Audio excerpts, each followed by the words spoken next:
السلام علیکم، کیسے ہیں بچوں؟ امید ہے آپ سب خیریت سے ہوں گے۔ آج کا ہمارا ٹاپک ہے حرف کا تعارف، حرف کی آواز اور ذخیرہ الفاظ۔ کیا آپ جانتے ہیں صاد کے بعد کون سا حرف آتا ہے؟ ضاد۔ کون سا حرف ہے یہ؟ ضاد۔ ضاد کی آواز ہے ضاد ضا۔ ضاد کے اوپر ایک نقطہ۔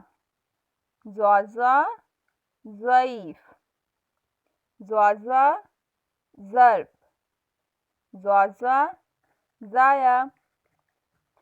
جی ہاں، ایک بار پھر سے میرے ساتھ دہرائی کریں۔ کون سا حرف ہے یہ؟ ضاد۔ ضاد کی آواز ہے ضاد ضا۔ ضاد کے اوپر ایک نقطہ۔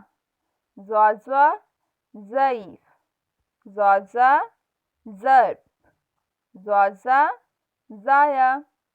امید ہے آپ سمجھ گئے ہوں گے۔ گھر میں بار بار حروف کی دہرائی کریں۔ اپنا بہت سارا خیال رکھیں۔ اللہ حافظ۔